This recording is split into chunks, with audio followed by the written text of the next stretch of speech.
And then my mentor died. It was really sudden. I don't want to cry about it. It was really sudden. It was really like shocking. She was just like, you know, those people that are just light in the world and are just good and like excited about life and just excited about creating and just see the good in everybody and are just like pure goodness. That's who she was and is. You're listening to Lemon's Listening Library. Discover the story behind the stories with unique and raw conversations from the people who make your favorite books a reality.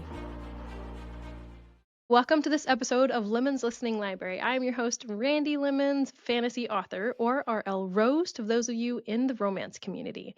Today we have an amazing guest that I'm super excited and have been patiently waiting to talk to. I'm so excited to introduce her to you guys, but first, a little bit of housekeeping. Blah, we know, we hate this part.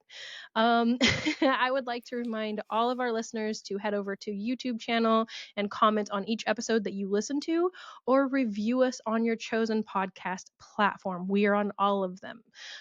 It is one of the most helpful ways that you can support our show by doing such little effort. Like literally, guys, just a click, give us a review.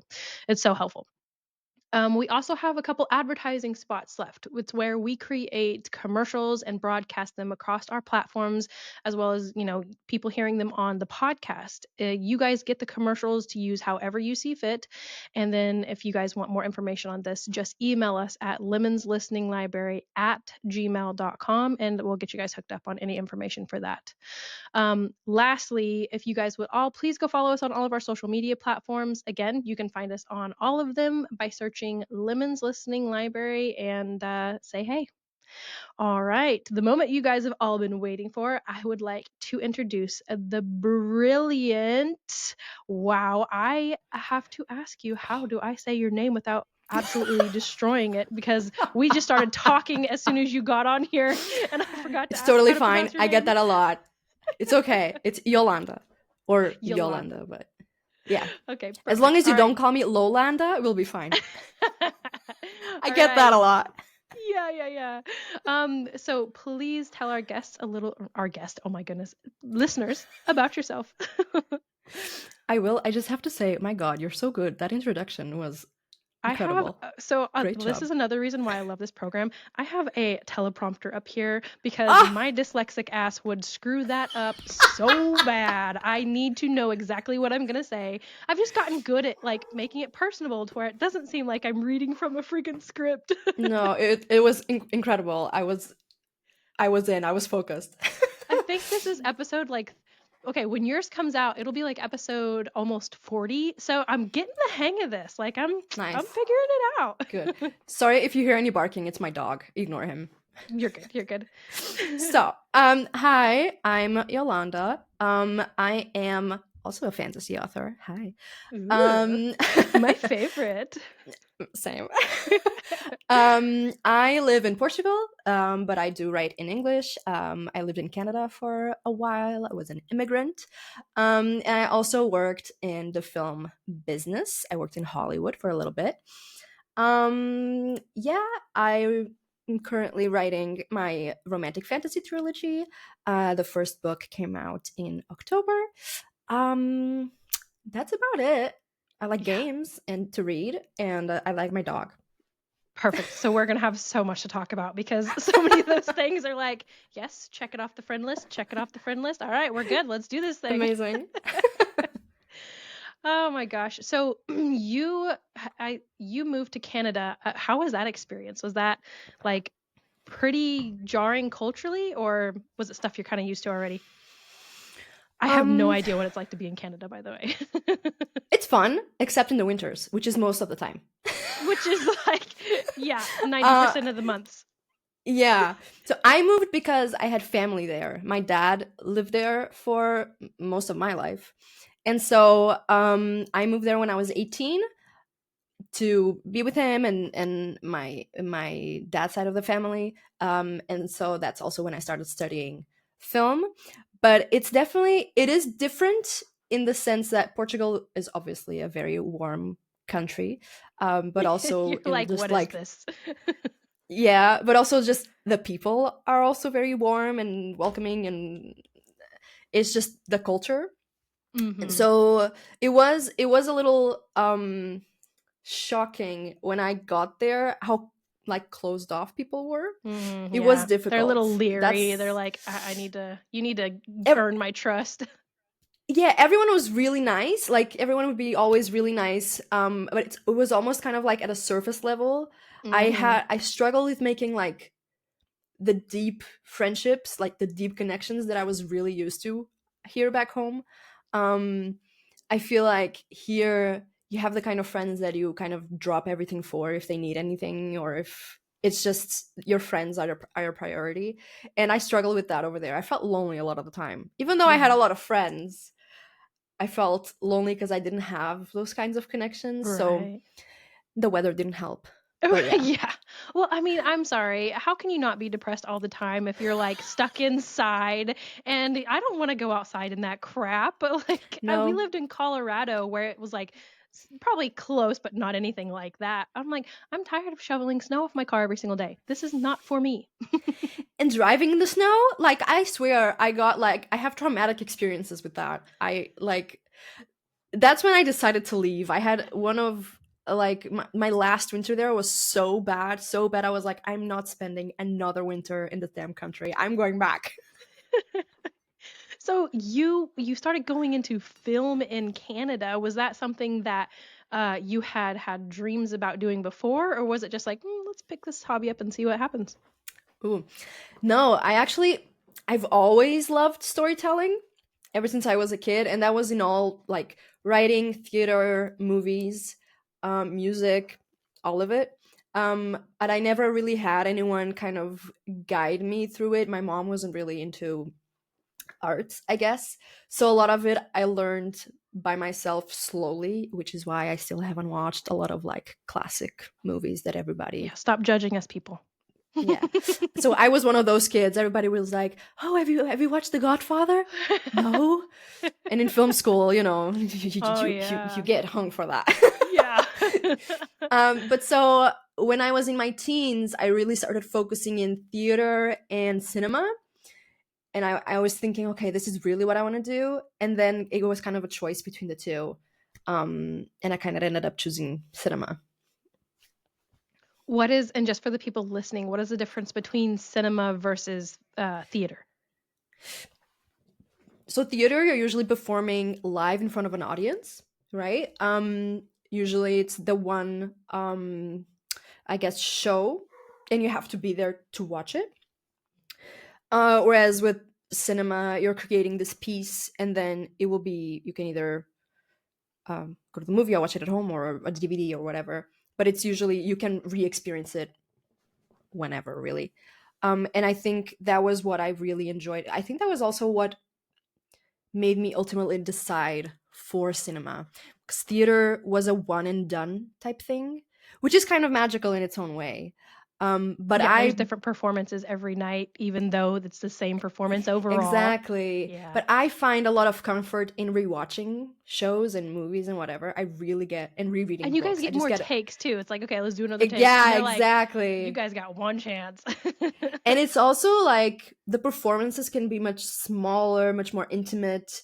So I ended up going with that because I also identified more with that myself. I found myself rewatching a lot of movies. I find myself watching so many behind the scenes like documentaries, the Christopher Nolan behind the scenes stuff. I fell in love with those and I the whole love magic Yes, I want to behind know it. what that and that's part of the reason why I did the show is because I want to know what happens behind the author story. What got you started Oh, on these stories? Like that, I'm right there with you, girl. Let's see the behind the yeah. scenes. Yeah, that was such a big thing for me. I was so like the whole mystery of the behind the scenes really was what pushed me. And I still really love it. Like I was in it, I lived it, and I still really love watching all those documentaries and like I really get something out of it. I don't know. So you've worked on a major production for Netflix and HBO, is that correct? Yeah. So I worked on a few for HBO. I worked on Jet, I worked on Run. I also, for Netflix, I worked, it was actually my first um job, was for that movie Ready or Not. It's now on Netflix, but it wasn't a Netflix That's a production at the scary time. movie, isn't it? So fun. It's kind of like comedy horror, I guess. Oh, It's okay. such a good movie. Yeah. Yeah. And then I did I'm trying to remember the actual name, because when I worked on it, it was called Madam C.J. Walker, but when it came out, it was Self-Made. Um, and great. It's a limited series, great show with um, Octavia Spencer, I think. I'm so bad with Uh, names. You could probably say yeah. like one of the most famous people's names, and I'm like, oh, what were they in? What was their character's name? My husband gets but so mad at me yeah. for that. But then I also did a movie with Viggo Mortensen Oh with my Aragorn, gosh.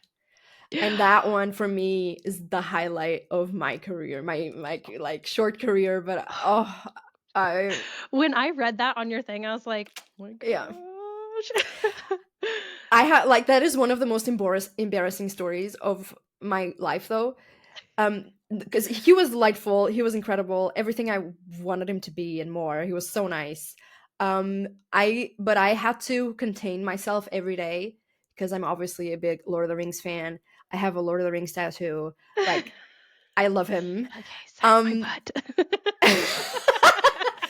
and I loved him so much, and then watching him work and watching how kind he was so like, He's you know, really what you want. Like, you're, yeah, yeah. they say never meet your heroes. Not Viggo Mortensen, you can meet him because he's Oh my incredible.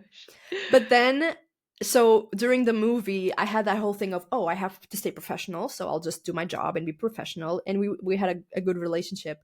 But then when it came to the rap party, I was so nervous because it was the first time that we would be interacting without the whole thing of having to be professional. I was so nervous. I got myself so anxious that I didn't go. Oh no. It's my one of my biggest regrets. But Yeah. yeah, Oh I didn't man. go. I get that though. Like there is a level of like in our minds we just place them at a different space than us. Even though they're still human, Hmm. even though they still, have to pay bills, even though it looks very Yeah, differently for them. Like there's so many yeah, humanized things that they still have to do. And we separate that in our minds because they have reached this pinnacle that we, yeah, all strive for. But when yeah. in reality they are, they're just human. They're just like me and you. They are, but also there's kind of an aura about celebrities, and some of them. I'm not gonna drop any like names to talk badly about anybody, but there's some people get that aura of the celebrity, Mm. and they don't really come down to meet us anymore.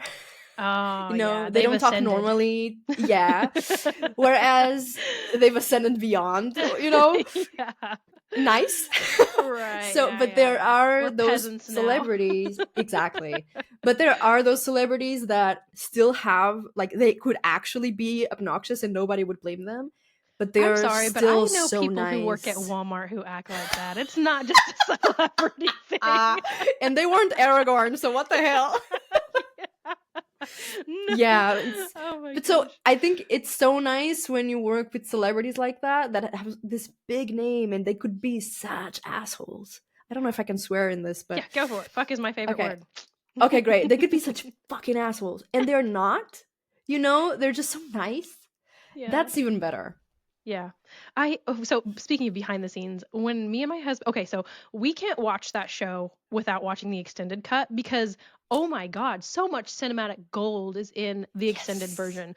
And Yes. so we sat down and watched that with our kids a couple months ago and I was like, okay, they're finally at the age where I can watch this with them without strangling them because without because they're going to be asking a million questions or they're just not going to be interested and I'm going to be like, "Are you not seeing this?" So, it was great. It went perfectly.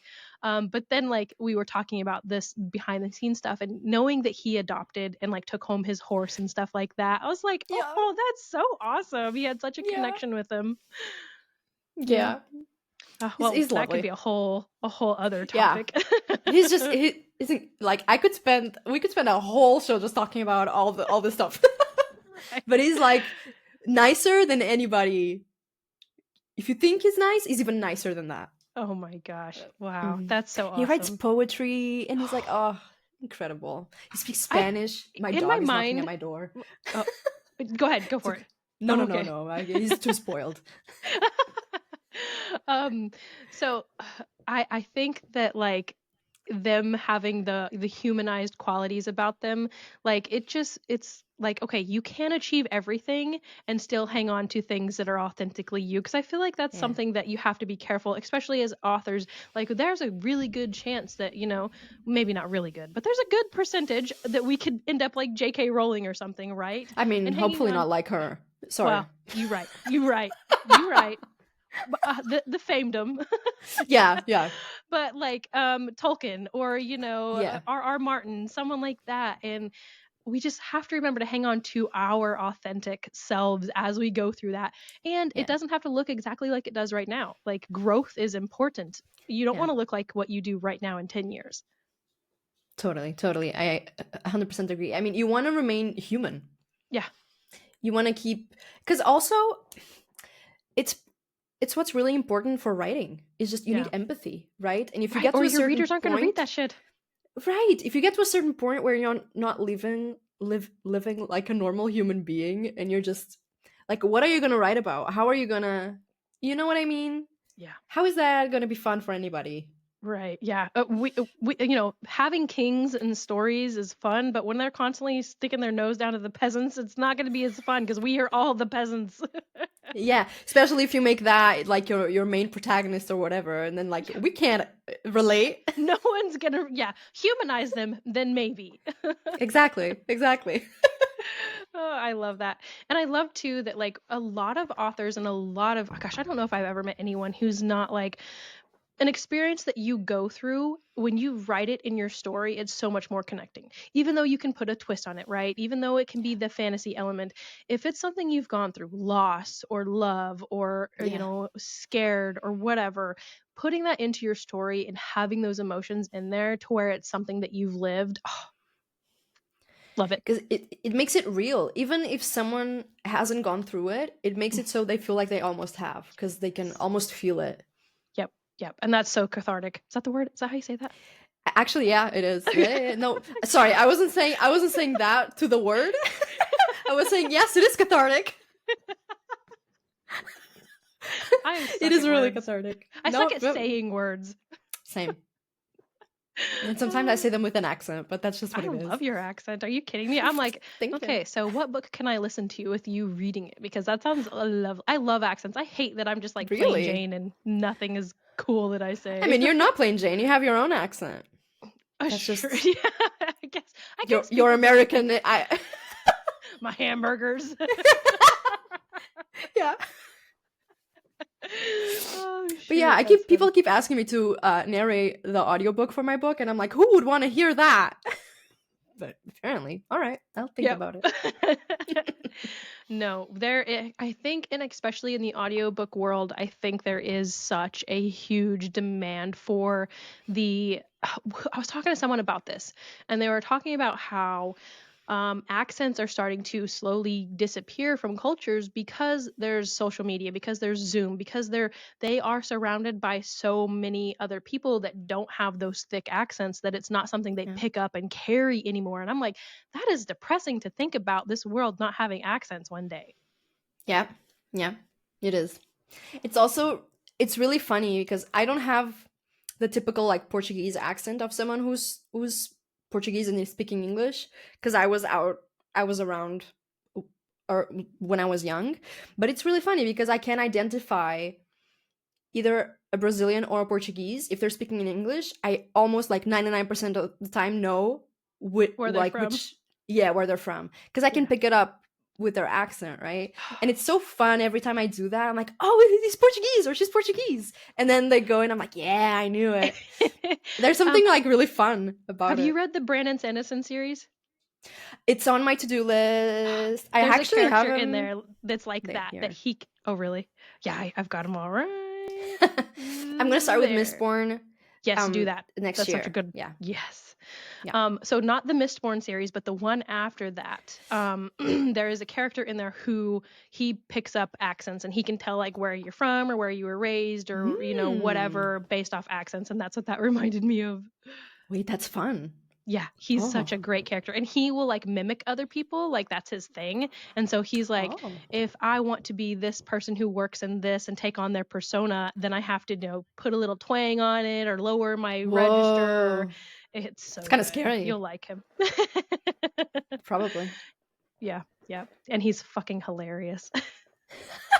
Okay. I'll let you know when I read it. Yes, please. Oh my gosh, I love that. So you started writing on like fan fiction and things like that too when you were younger, is that correct? Yeah. I I started with the Twilight fan fiction. Go I girl. think Dramoni here. I was never okay. Off topic. I never got into Harry Potter because I have really big trauma with Harry Potter.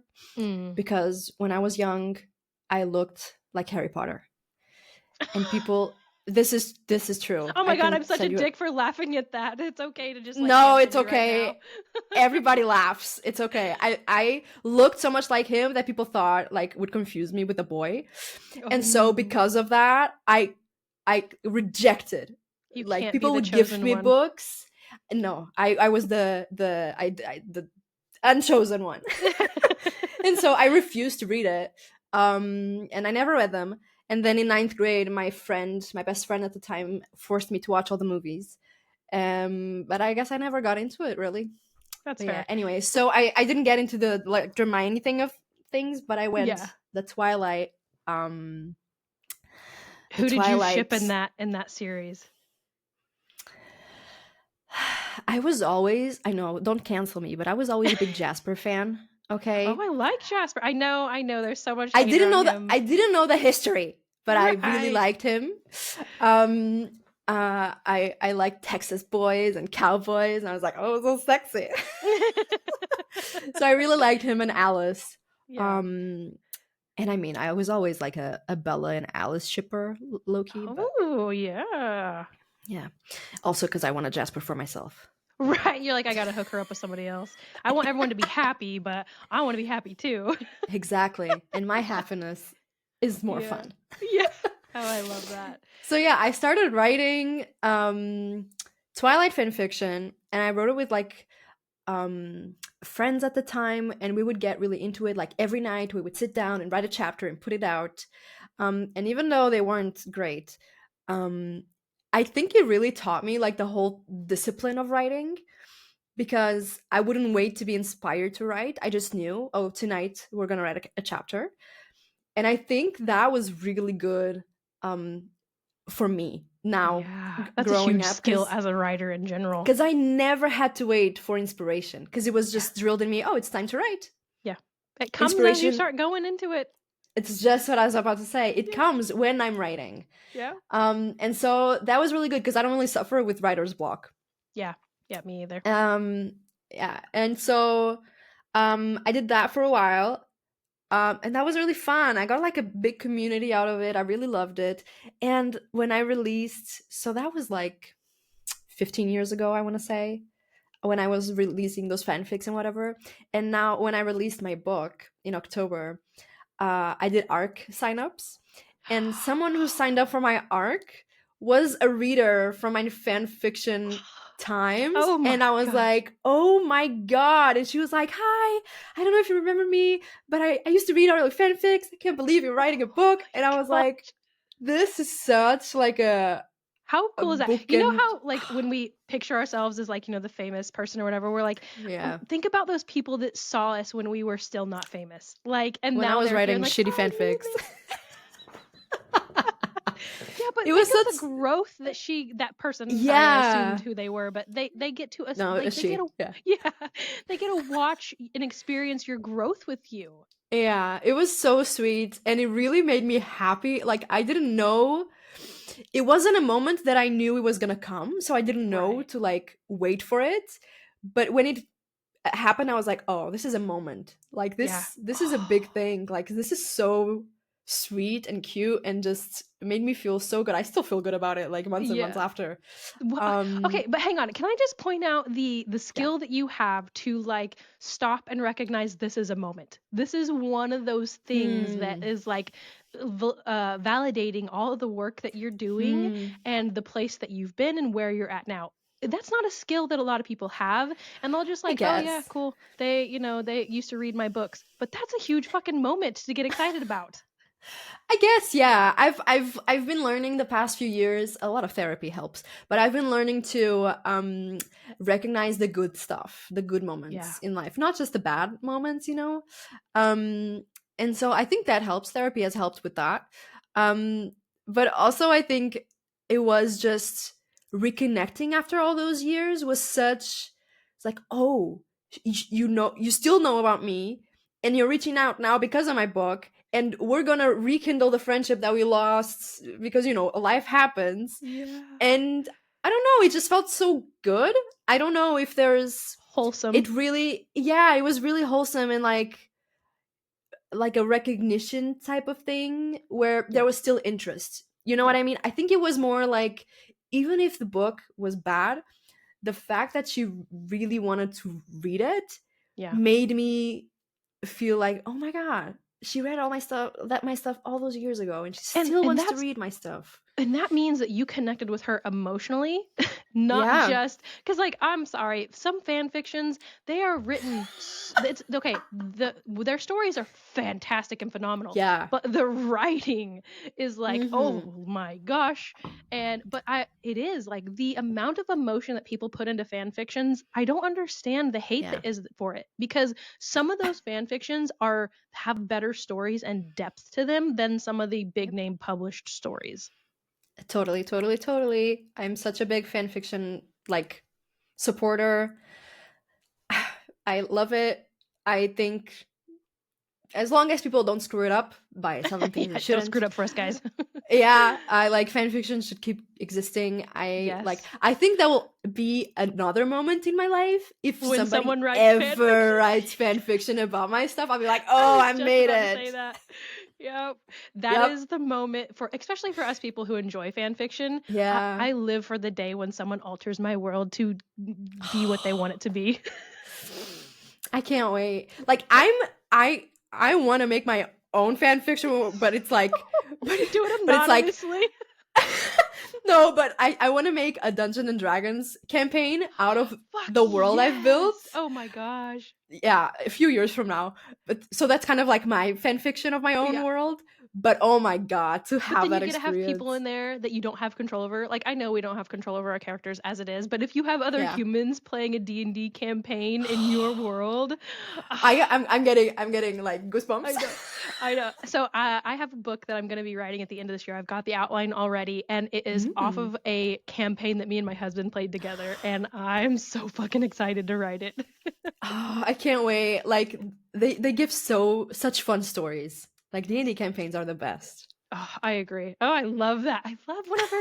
I love when D&D gets brought up in these calls or in these conversations because I don't think authors understand the strength that a D&D campaign can give you with your artistic skills and your Yes. ability to think on and like okay, if your character does not know how to roll a nat 1 and still move on with their storyline, like nat Mhm. ones are probably some of the most amazing things that happen in D&D because Yes. okay, for anyone listening who doesn't know, a nat 1 means your character does not get to succeed in what it was they were attempting to do.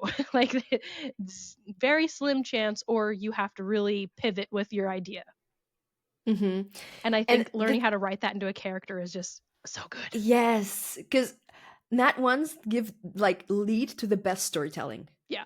It's Yeah. just it is like you getting your way doesn't make for good fun stories. Oh, fuck. That's kind of what we do with our characters, right? We just Yeah. Put them in make them shitty fail situations. all the time. Yeah, it's like, oh, you want that? You're gonna not gonna get it. That's what like makes good stories, right? And Yeah. that's D&D. Yep. Yep. No. Oh gosh, I always love it. I always immediately just want to read or authors' work when I hear that they play D&D. I'm like, this person knows how Ooh. to tell a story. Yeah, yeah, because it's such a unique experience. It's such a unique, and it also like ties into my love for theater because you kind of join Yes. everything together. It's theater, it's writing, it, it's just fun with your friends, and it. Yeah. Sorry, It's the I closest thing you're ever gonna get to being like a child playing in a sandbox with your buddies. Like that's the yes, closest you're ever gonna get to achieving that again as an adult. yeah, yeah, Yeah. spot on, yeah. Yep, yep. And it's so I love the people that I've played D&D with in the past, but I enjoy playing D&D with my children so much because they have no fucks. They do not care. Like my daughter roped a fucking ghoul in one of our sessions and I was like, "Dude, what? This is really happening? Okay, let's play." Because there's no bounds to like the creativity, right? No. There's no Yep, ceiling. yep. So they just go for whatever the hell they want. Yeah. Whereas But I the feel adults like are like worried. we're more Yeah. constrained. We've learned to play within like the box of Yep. society rules, and we stay in there, and that's not fun. No, no. Yep. So just play a couple sessions with some like not children, like 6-year-olds, you know. I mean, you can, that Yeah, would be chaos, but like mine are 10 and 13 and oh my God, it is some of the funnest campaigns I've ever played. they're my siblings' ages. That's so Yeah, cute. go My play younger some D&D brothers. with them. Oh, I don't know if they have the attention span for it, but Yeah, yeah. My son is a little harder to keep on track than my daughter. My daughter's like zoned in. She's like, "What did that guy oh. say?" And my son just wants to free everyone. And it's like, dude, that's a villain. That's fine. Let's just let him free. And I'm like, We'll see fuck. what Okay. happens. Yeah. He rolls successful, and it still is something that we have to, all pay for later. There are consequences to every action. Yeah, yeah. So you mentioned that you don't really have writer's block, but do you experience things like burnout and just kind of like, the overwhelming pressure of you have a full life going and still, trying to achieve this passion? I do with the marketing side of Oh writing. my God, yeah, soul sucking. Soul sucking. And I have a background in marketing. So when I moved back home, I couldn't really do film full time because I don't live in Lisbon. And it's the only place that really has a film industry. And so I got a marketing job. And I mean, it was fine. I enjoyed doing it. I could do it well. I learned on the job and it was great. But it's not like the food that feeds my soul. Hmm. So eventually I left that job. And now it's funny because as a indie author, you have to do everything yourself when you don't really have the You're like, money. oh, those skills are useful now. Yeah, so it's cool because I have, the background in film and the background in theater and the background in marketing. So I have all the skills, and still I fucking hate doing the marketing. I Like know, it's so bad. every time I'm like, okay, what TikTok am I gonna do now? Or I- like, okay, like I know I yeah, should be doing this. I know I should be doing that. I don't have the energy. I just want to yeah, write. Can I just yeah. write? We need to do a TikTok series of just like the grumpy authors doing content. Like, hey guys, I want to talk to you about my book. Oh my god, I'd watch that. Because that's the part, like, I know we have to do it, right? It's part of the job. Yeah. You Even want to write, traditionally published have to do they it. have to do it, exactly. And we have to meet the audience where they are. That's just what it is. Yeah. And I do, like, there are days where I have a lot of fun with TikTok and whatever, but I think it's the mountainous amount of things that I know I should be doing Oh, yeah. that I'm not, Yeah. that I'm like, that takes the fun out of it. It sucks all the fun out of the marketing side because then I'm Right. like, I just want to write, and if I was to do marketing like I should be doing marketing, that's all I would be doing. Right. It's a Yeah. That full-time would be your job, job. Yeah.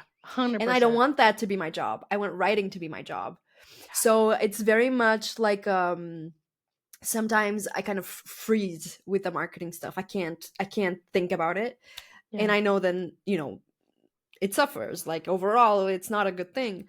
But I rather, if I'm in a bind mentally where I can't do everything, I rather stop the marketing than the writing. Right. Yeah, 100%. I love that priority list that you have in your mind of like, okay, what's more important?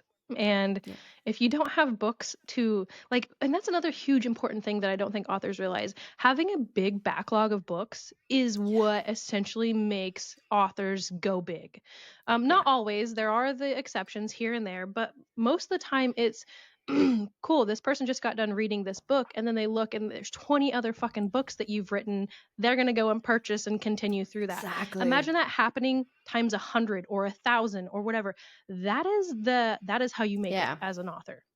I think that's also why sometimes I don't prioritize marketing, or I don't go too hard on myself if I don't prioritize marketing, because I'm like, I've only written one book. I know that, like, even if I spend all my time in marketing, like, I only have the one book. Yeah. So I rather keep building the backlog, because I know eventually when I have enough books, if just focus on marketing, it'll be fine. I'll be good. Yeah. But right now, yeah, it's definitely more. And to be honest, writing is what I enjoy. It's what I really have Mhm. fun with. It's what really, like, makes me happy.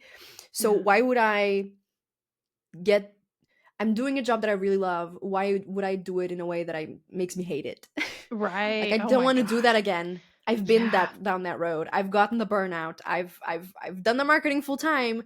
I've learned to hate it because I wasn't enjoying it. So why I don't want to do that again. I Yeah. got to learn my lessons. Right. And it's so hard too, because like then you get in your mind of like, if I just was this, or if I just did that, or if I Yep. just, and you just like should yourself to death. Yep. Yep. Exactly. Yeah. No, I It's get an that. easy, like, pool to get, like, to drown in. If Oh you gosh. if you take the ladder and then your sim is over there, it's really easy to just, I'm sorry. You just fucking used Sims on me, and I was like, oh my god, why did I just get that so good? And then I can see them going under the water, like It's just really easy to, like, look at the marketing to-do list of everything you should be doing, and you go to bed yeah, because you're like, I'm gonna go cry. I'll be right yeah, back. right, yeah. You have mentally already worked through the list. Physically, you haven't done shit. Yep. Yeah. Exactly. No, that is the mountain that we all must climb, right? And you can be miserable along the way and have the burnout and quit and not reach the top. Or you can be smart like you are and recognize and be aware of like, okay, where's my limit? And sometimes it takes burning out to figure out where your limit is. Yeah. Yeah, but there's also I always have that little voice in the back of my head that it's like, oh, the sales are a little slow. Should I be doing more marketing? If I was doing more marketing, maybe I would have more sales. But you don't know that. You don't know Yeah. if all the marketing you do could get you more sales or not. So then I always try to bring back to, okay, it's not about the sales. What do I enjoy doing? And Yeah. that's kind of how I keep myself in that, like, in line. Yeah. Because if you think you're writing about, if you're writing but you're thinking about the sales, then forget it. Right. Yeah, no.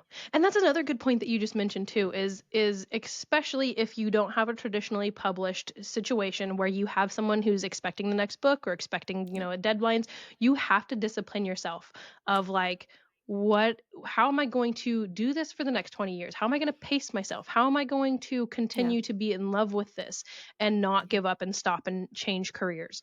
And the discipline of continuing to write and continuing to brainstorm and come up with new stories and get excited about different worlds that you're creating, that is all on you. You don't have anyone over your shoulder like boss telling you, okay, now draft your next outline, like let's Yeah. go. You got to do it Yeah. on your own. That's just Yeah. scary. Definitely. I don't find that scary. I like that a lot, but I am learning that I can be a little too tough on myself with the deadlines. Sometimes I'm Yeah. a little too rigid. I'm like, oh, I can write a first draft in 4 months. It's fine. I Yeah. but Now, then I'm curious on how you figured that out. Did you like study your word count, or and I'll let you finish that because I know you probably had more of what you wanted to say there. no, that's good. But like, I'm curious of how you set those deadlines. Did you figure out what you're capable of, or did you just pick a number and be like, I'm shooting for that? So with the first book that I wrote last year, it was kind of an experiment. I would try. okay, let me see if I can write, because I don't go by word count per se. I don't go like 2,000 words a day. I go by chapters. Some chapters will be less than that, and some chapters will be more. So I started writing, I think it was 3 chapters in a week. And I was like, okay, I can do that.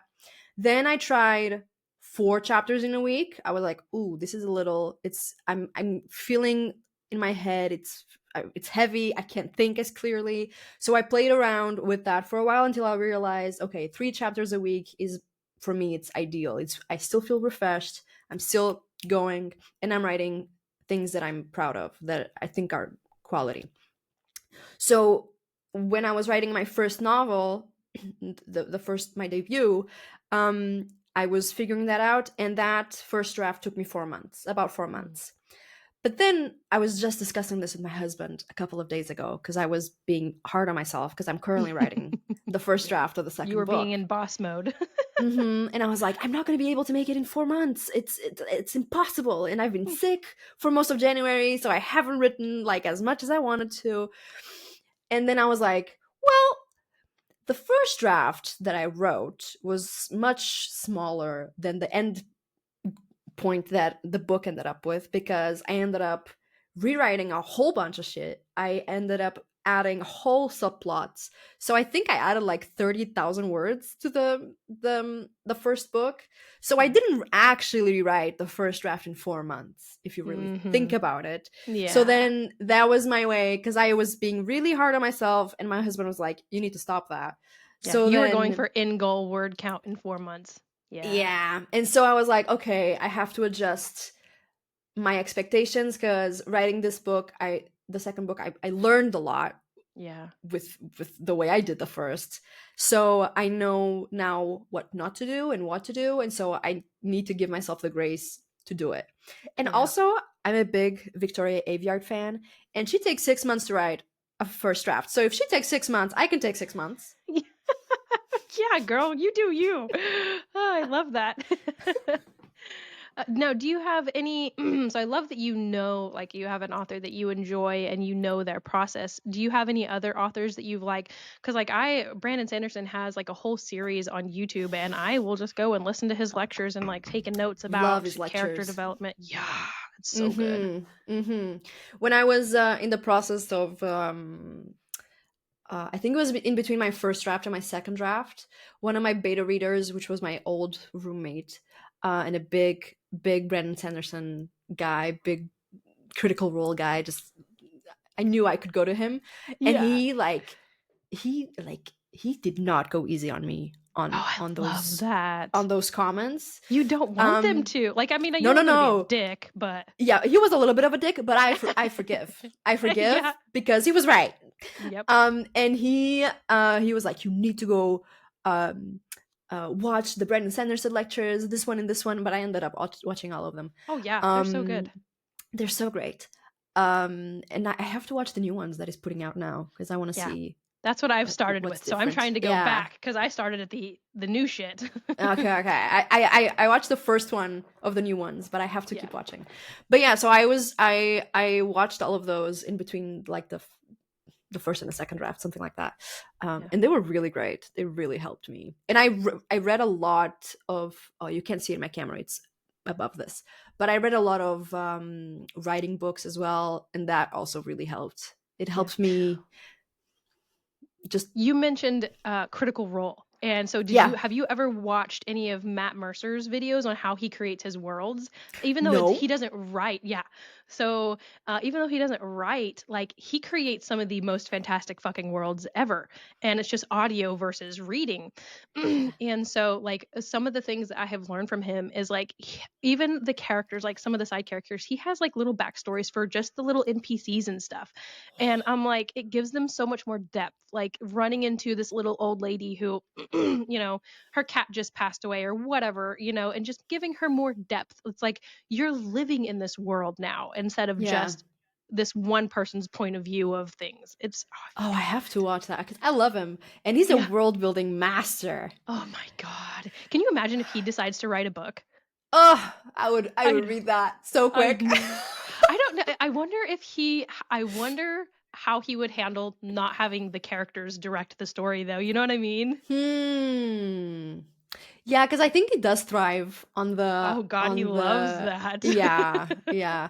Well, maybe you could Oh it my could God. write. We're I don't gonna know. go so fucking off the wall here. I went into a store the other day. What store was it? It was a nerd shop, right? And I found that they have books. They have backstories on Critical Role characters. So like the Mighty Nine, there's fucking backstories on like the You can Mighty buy Nine. that? Yes, they're in books. That's so Have you cool. watched the Mighty Nine? I have not. Okay. Oh my gosh. So Vox Machina, I'm guessing that's the Yeah, one that you. Okay. I'm trying to think. I don't know if there is any backstory books on those, but I know the that's third cool. campaign there is backstories for them, and I was like, I need all of these in my life right now. I'm currently watching the second one, and I just I love them. What is the name of the second one? Shit. I'm bad Called you with out. names. No, I'm just bad with names overall. Oh, me too. I don't know the name. Fick. But it has the robot. Cut The, grass. yes. And the barbarian, and he's friends with the barbarian. Yeah. Yeah. And there's the bard. I love that series because do you watch the full episodes or do you watch the abridged ones? There's abridged ones. I've been watching the Yeah. full ones. Am I stupid? It's new. Where can I find the abridged ones? It's a newer thing. So I think they're only on like episode 30 something of the abridged, but they're only like 2 hours to consume a full session instead of the 4 hours or whatever. Yeah. It's a little jarring whenever, D&D, and because sometimes they'll skip the roles, they don't show everything, so you just have to be aware of that when you're watching it. Okay. But oh my God, it's more of like you're following the story versus being in the game. I have to look into that. Yeah, because I'm like, they are long. It takes me a long time to yeah. Yeah, I'm right there with you. But I want to watch them. Like, I love these, but it's like, where do I find time to fit this into my life? Because then they go on their tangents and yes. And the problem is I'm watching them with my husband, but then he's ADHD, so he falls asleep. Yeah. Because he's lost track. And then but I'm like, I can't watch any without him. Yeah, so I can't keep watching. So when he falls asleep, I have to stop. And then I'm like, well, we'll watch that next month, I guess. Yeah. Oh, try it takes me forever. Yeah. I'll have to give it a try because it takes me forever. Yep. Oh, that's so. I just started that one too. I'm only on like episode 5 or 6 or something. So same. Okay, cool. Oh yeah, that's exciting. Oh my God, we're such nerds. We're besties okay, we're on now. a podcast. We're here to talk about your book and not all these. Right. Oh my gosh. So one thing I did want to mention, because I think this is a really good thing to talk about, but also there's the lost element of it, is you had a mentor that was, a big influence on you. For one, having a mentor, that is something that I don't think people understand the value of that. Yeah. And let's talk about that and how that kind of influenced like your decisions to commit to writing. Yeah. So it's funny. Okay, so hold on. Let me give you a little bit of a backstory. So when I went to film school, it's where I met my mentor. She was my professor. So when I went to film school, I actually didn't pursue writing for film. Because in the middle of the whole thing, I kind of convinced myself that I was actually a bad writer, and that I shouldn't continue writing, because everybody around me was definitely better than me. Nobody ever told me that. Nobody ever said those words, but I convinced myself of that, stupidly. And so I actually didn't pursue writing in film. So I went in the editing kind of thing and producing. And I only went into producing because my professor at the time, Anna Lee, saw that I had a lot of promise for that, because I had no idea that I was good at it. And so she kind of took me under her wing, and that's when I really started taking producing seriously. Really enjoyed it. Produced a bunch of movies. We became really good friends. Then I started working with her outside of school. We started working on our own stuff. And we became really, really close friends. She was one of my best friends. And when I decided to move back home, we were actually gonna co-produce things. So Canada and Portugal co-productions of the films we were working on. So we had a whole like career kind of planned out, next kind of 20 years of what we were gonna do. But before I left Canada, I went to have, I think was it dinner or I don't remember. We went to our place and I was telling her about this idea of a story that I wanted to write, but I wasn't enjoying writing screenplays, so I didn't really know what to do with it. And she was the one who turned to me and be like, "Write a book. You're a good writer. Just write a book." And I stood there looking at her like, why haven't I thought of that? Like, I used to write all the time. I used to write gigantic fanfics that were the size of 3 manuscripts.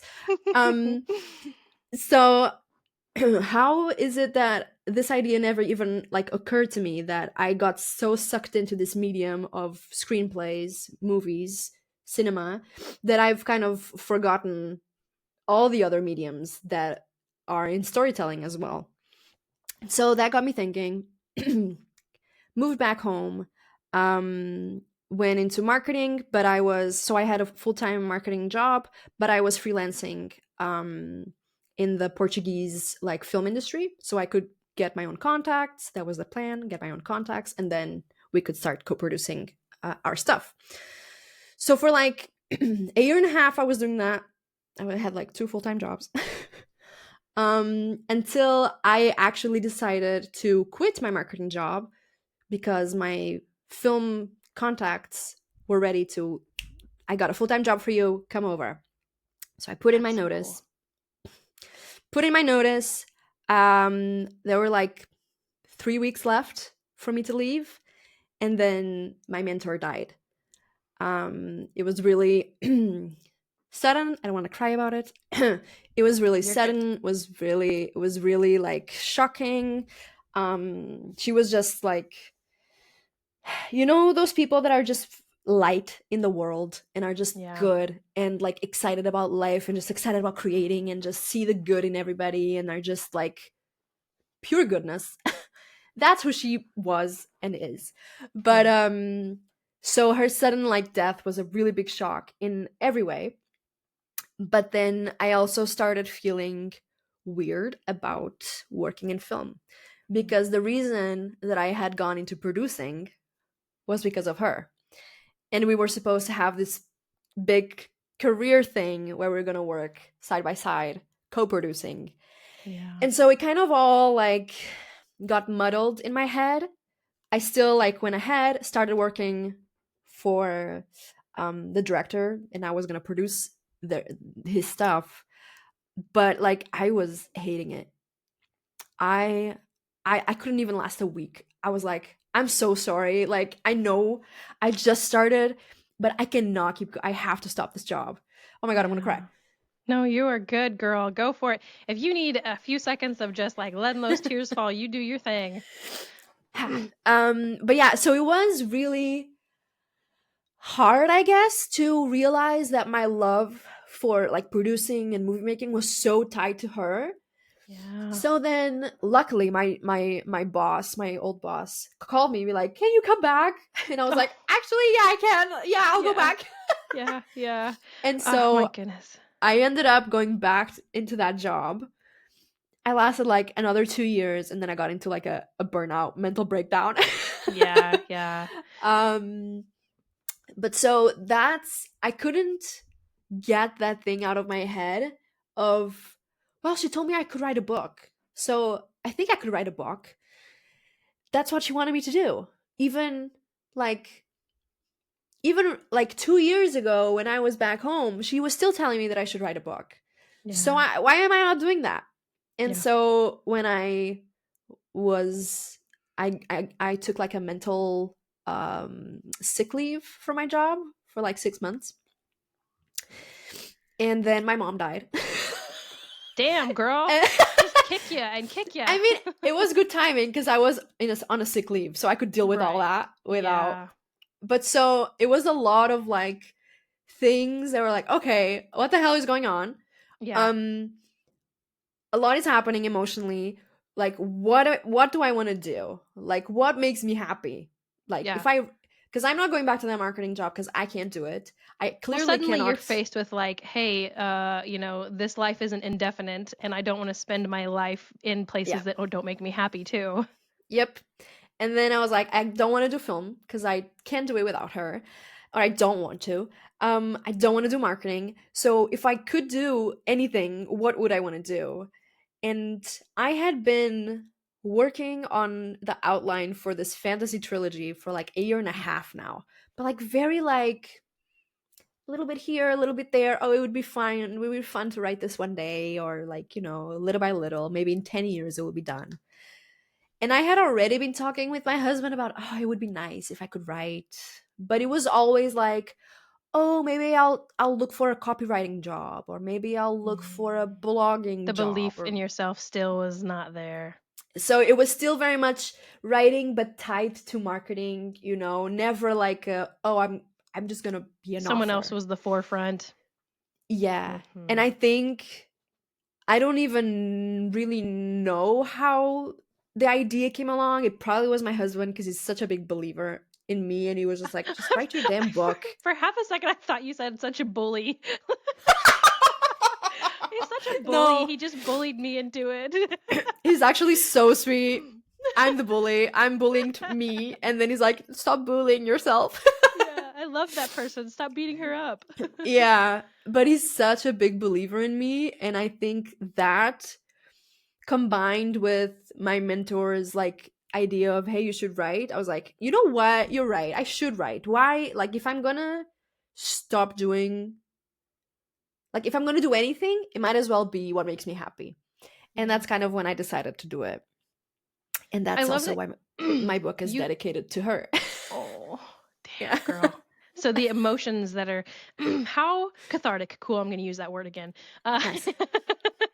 Nice. How cathartic to be able to write that story in memory of her, and also being able to, like, I'm sorry, but writing a book is producing in a way. Like, you Yeah. have characters that you have to arrange, and where's the shot coming from? What do you see? Like, Yeah. that is essentially producing, but you don't have to have the actors, you don't have to have all Yeah. the outside elements. Yeah. um I do want to bring up something that you said. So you mentioned before that the belief of other people, you kind of just took on a belief that your writing was Mm-hmm. bad because everyone else's writing was good. A lot of times we take on beliefs of other people that they put on us, right? Mm-hmm. One person saying something, we suddenly believe that, and now that's our identity. But you just said something that I think is very important. Your husband said that he believes in you, and your mentor said that you can do this. We can also take on the beliefs of people who believe in us, and Yeah. our identity can shift into the positive as well. So it's both ways, guys. Like, Yeah. find and surround yourself with the people who believe in you, because that feeds your identity as well. Spot on. Couldn't My therapist couldn't have said it better.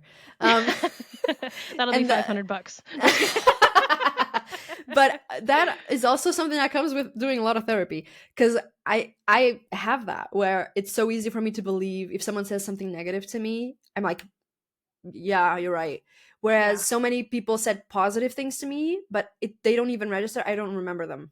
yeah, And it took like me realizing that, and me realizing that, hey, people were saying nice things about me, and I was like discrediting them because I didn't believe them.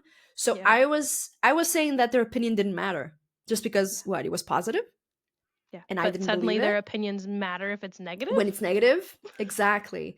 So it took a lot of work for me to realize, hey, if I can believe the bad stuff, I can also believe in the good stuff. And if like Yeah. my husband, who's incredibly smart, like he's Right. like so smart, he's so logical, he's like has a good head on his shoulders. If he believes in me, Yeah. he wouldn't If that bullshit was me. if So that was not you, if that was another person, you'd be like, "Yeah, let's get behind that train. Let's," you know what I yeah, mean? Like exactly. And there have been so many times where I've doubted myself through this whole process, and not once has he doubted me. And that, like, for someone who, like, doesn't even really know how this whole thing works, like, he is a really great editor, by the way. He's my editor, and he's Oh, nice. impeccable.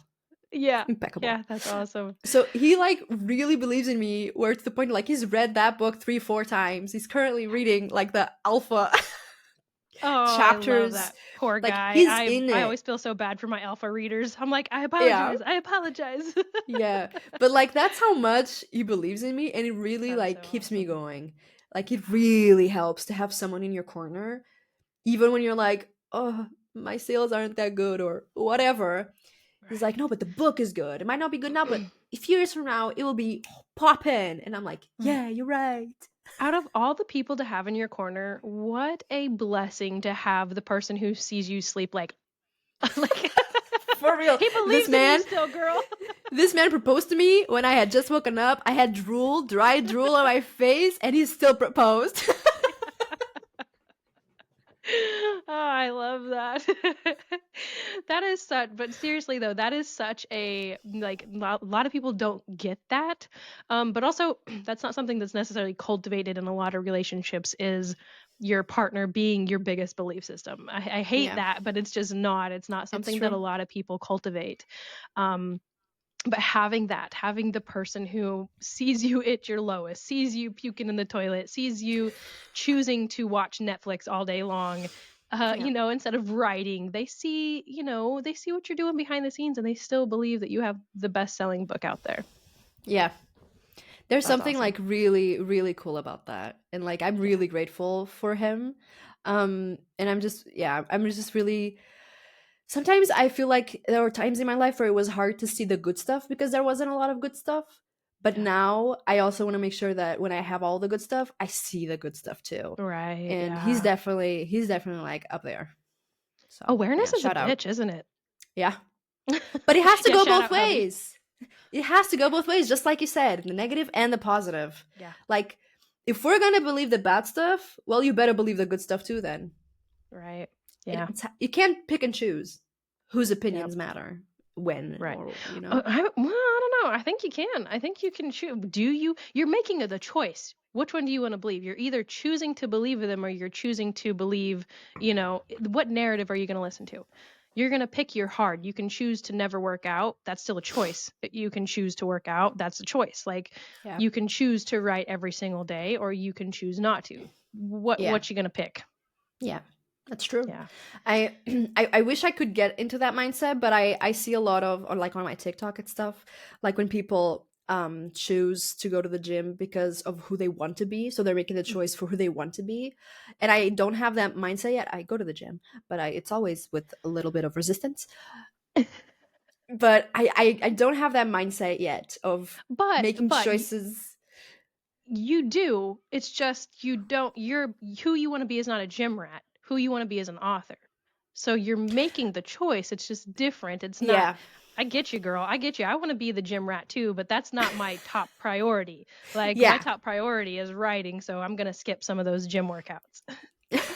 But low key, for someone who hated the gym for like 99% of her life, it's been helping me a lot going to the gym, like keeping this fresh, especially because you work.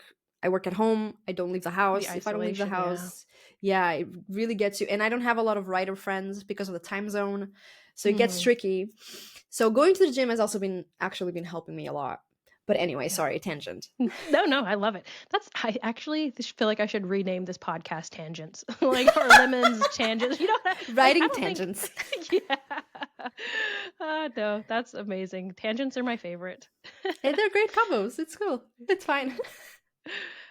So with all of, I know, gosh, everyone's gonna be like, let's go with this yo-yo of emotion episode here, but let's go back into the grief and like that was a huge piece of like learning for you. And I know, gosh, so much of it sucked, but what was it that you learned through all of that grief and through the personal struggles that you wouldn't have otherwise?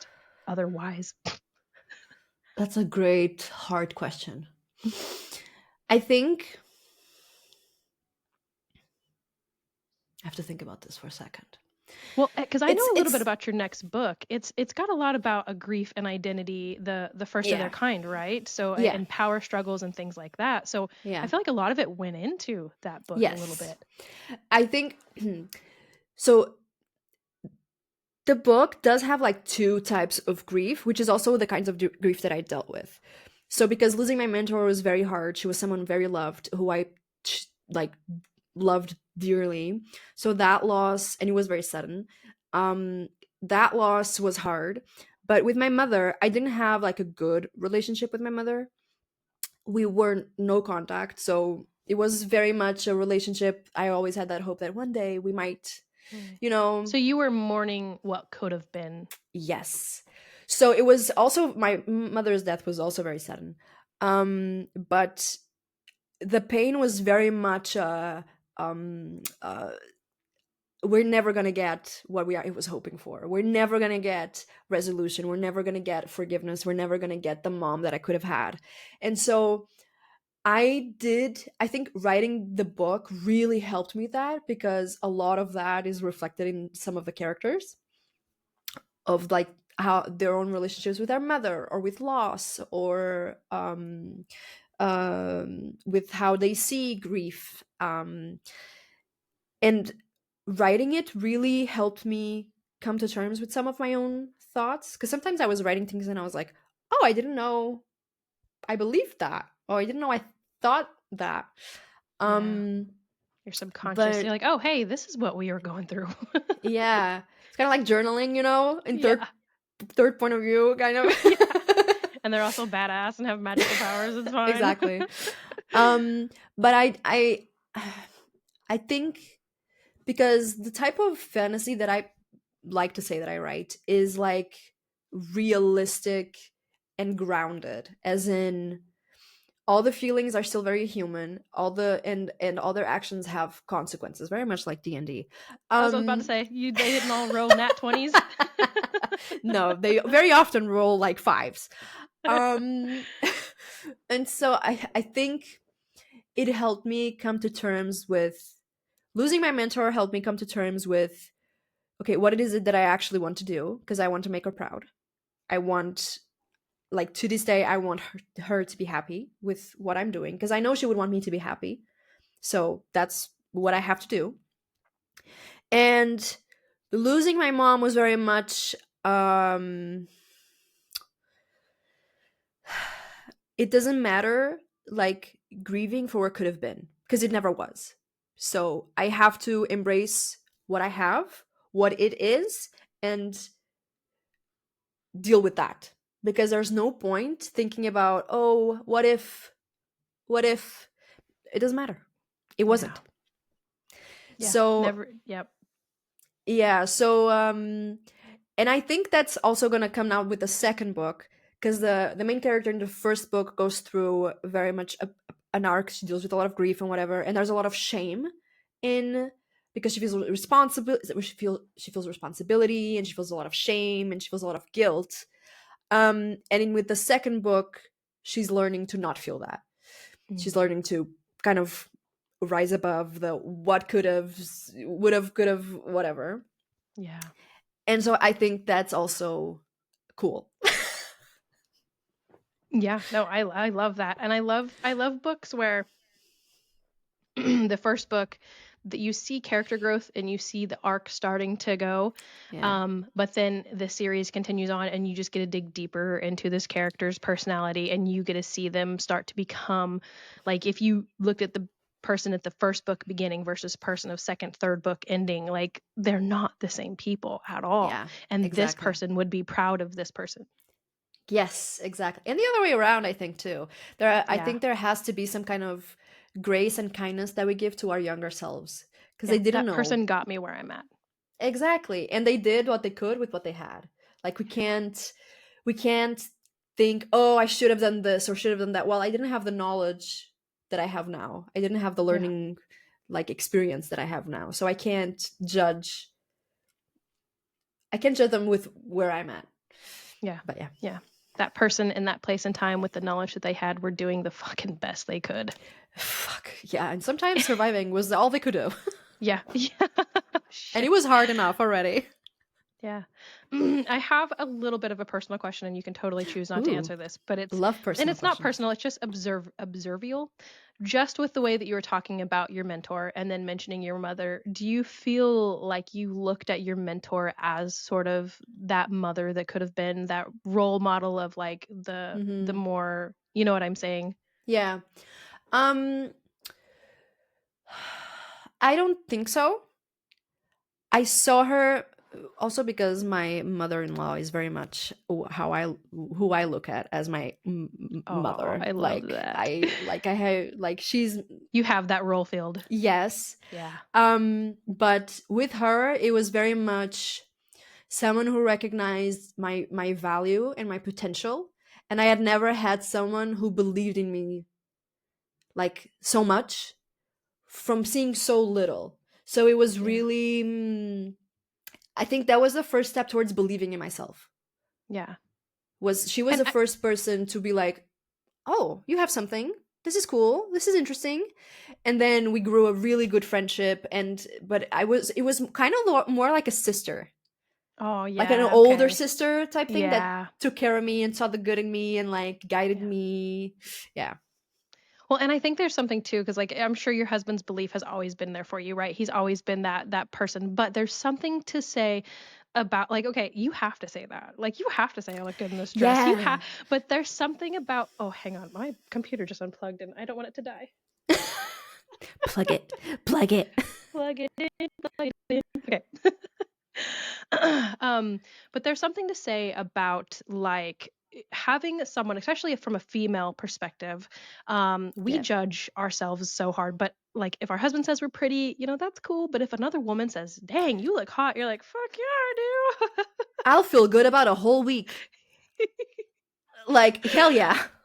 Yeah, yeah. So Like I if think my that there's something. sister-in-law turns to me and he's like, "You're looking hot," I'll be like, "Hey, girl, calm down." Oh, I love that. No, I think that I think that's something that I wish every female got to experience is just the connection of another female, the Yeah. presence of having someone who very closely understands what we go through as women. Yeah, totally. It's really important. And I didn't know I like needed it until I had it.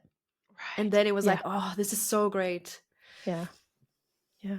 I love it. So as you were writing your book, and it goes into some darker themes, right? Mhm. Mhm. Yeah.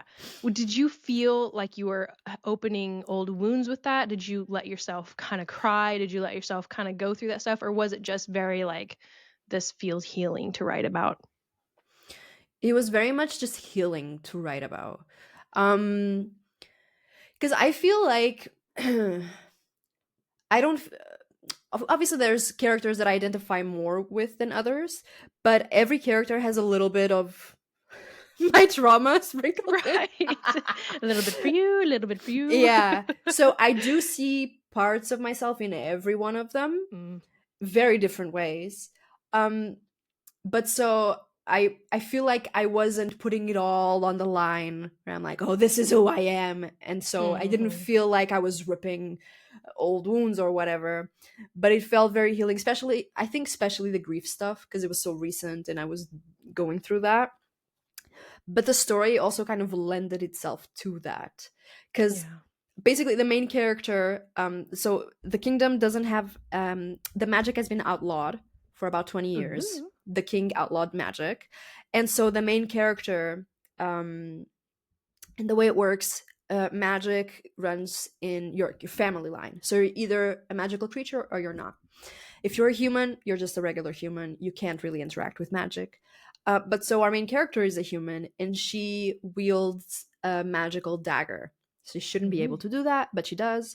And what that magical dagger does is, if she kills someone with that dagger, the dagger absorbs the soul, and she can like talk to them, and they live on in that dagger until she releases them. Oh shit. So this is very much a story that kind of directly leads with grief because she's killing Yeah. people. She's kind Yeah. of holding them ransom until she can negotiate whatever she wants out of them until she releases them. So this Dang. is very much a story very much about grief and dealing with death directly, indirectly. Um Yeah. So the story kind of lended itself to that in a way that I wasn't really expecting when I started writing it. And then I was like, wait, if I'm writing this character, like she deals with some like hard shit. So I can't really just glaze over it. We have to go deep into it. Yeah. Um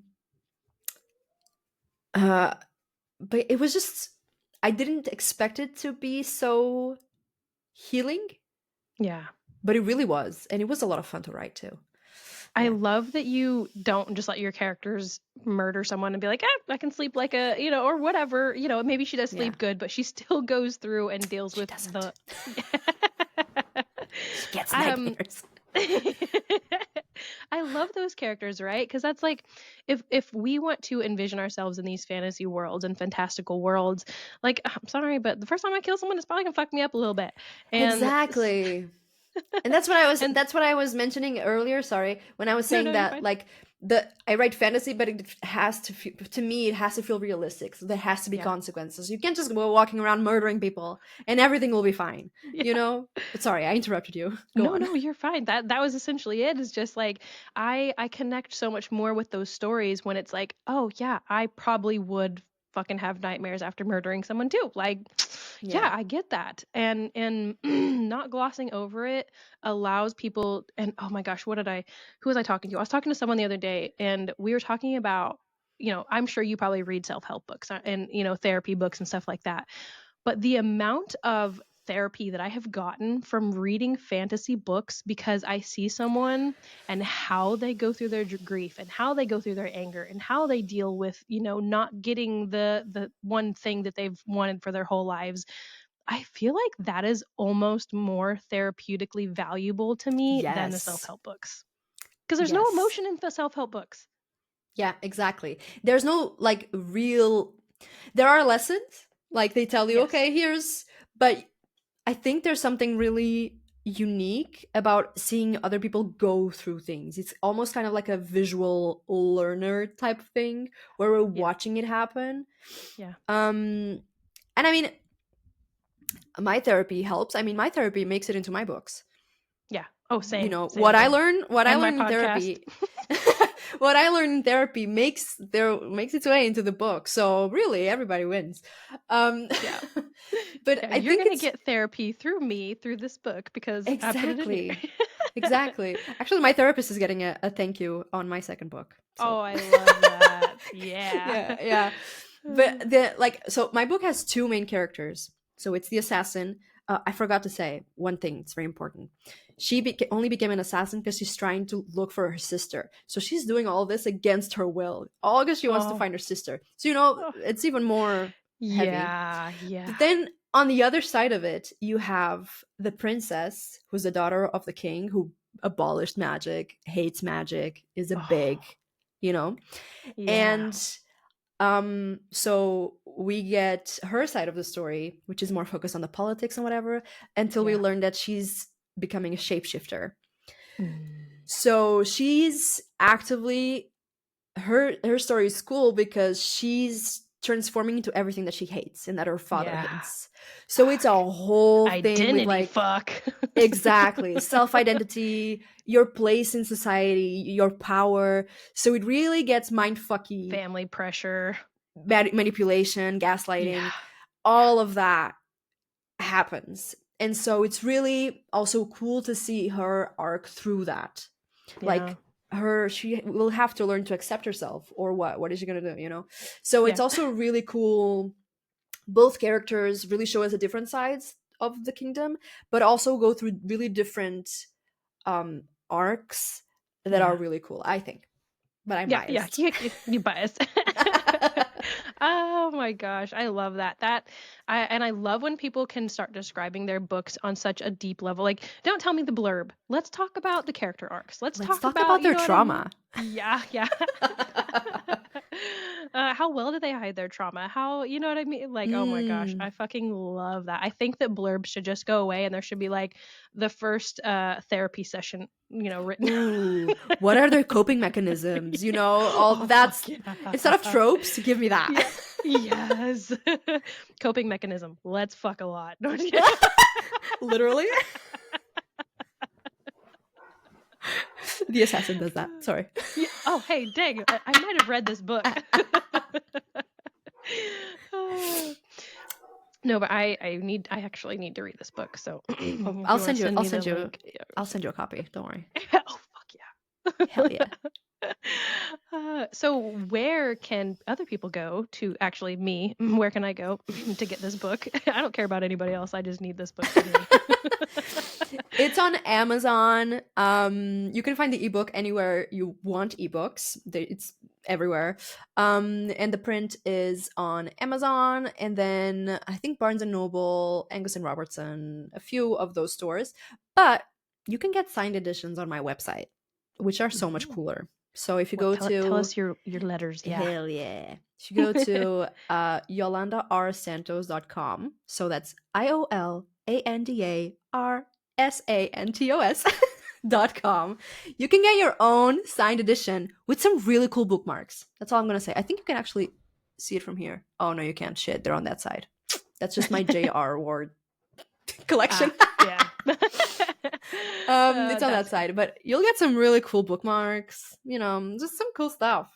Yeah. What about, because you've mentioned this a couple times, your social media, because you do posts and things like that. Where can we go to follow you to see what you're up to and keep up with your next book as it gets ready to drop?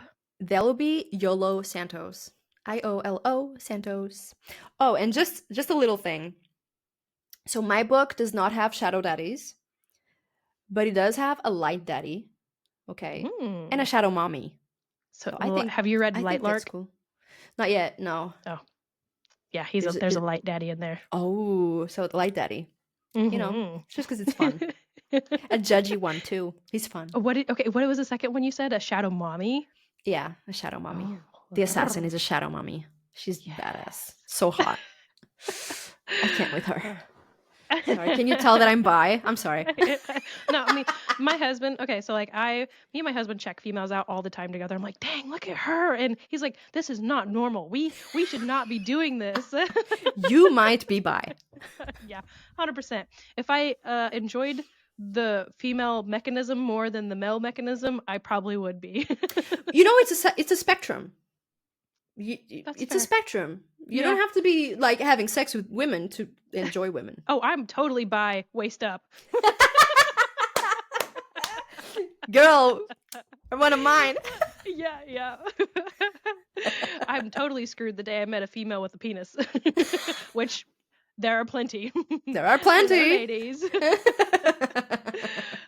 Yeah, no, my husband, he makes fun of me all the time. He's like, we're not allowed to hang out with, anyone that represents that because you'll leave me for them. I'm like, yeah, females are just so beautiful. Like they're just, they are. I love women. Yeah, same. Any kind, all kinds. Yeah, I love them. I love people. Nice, so nice people. Yeah, right. Yeah, there can be some beautiful people that ruin it with their fucking attitudes. Yeah. Rotten, dirty. Oh my goodness, you are fantastic, and I cannot believe we've already been talking for an hour and a half. Like, that is insane to me. So when are we doing the next one? I know, right? Okay, so we're actually just gonna start a D&D campaign together because I'm so down. That's what I need. Your world or my world? Which one are we doing first? Let's throw them together. You can do some star-crossed lovers here. Oh my god, I'm so down. All right, so how do you feel about co-authoring some shit, man? Let's just sign me up. Yeah. No, that's fun. We should talk about this. Okay, shoot me. I'll talk to you later. You mean send you my digits, or do you want me to have my people contact your people? Yeah, have your people contact my people. I love my listeners. They're probably all just like either have turned us off at this point or there's like, this fucking bitch. No, they haven't. They're loving it. They also want to co-author with us. So, all right. So if you want to, you motherfuckers need to join into the Discord group. We got that shit already. Like, let's go. Let's go. We're there. Where are you? Yeah. Where are you? Yeah, we're waiting. Yep. All right. I hate to do this, and I feel like we should just keep talking when we stop recording. So everyone who's listening, I apologize, but we're going to continue this conversation elsewhere. You just saw the blossoming of a beautiful friendship. Exactly. All right, guys. Thank you so much for listening to this episode of L3, and thank you, Yolanda. Sorry. It's okay. I knew as soon as I started to try to say it, I was going to try to correct it in my mind mid-sentence, and I did, and that's just how I know that that's me. A lot of people just call me YOLO or Yo, and you're my friend now, so you can call me that. Thank you, YOLO. See, I can't even fucking say that. It's YOLO. okay. It's because you're nervous. I make you nervous. It's okay. Yeah, you make my heart beat fast. You were so fun to talk to you. This was such a good conversation and very needed. You too. Honestly, yeah. I'm glad we do this finally. Finally. I know. I'm so glad you're Finally. feeling better. Yeah, I am. Yeah. Alrighty, guys. We'll see you on the next episode. Thank you, everybody.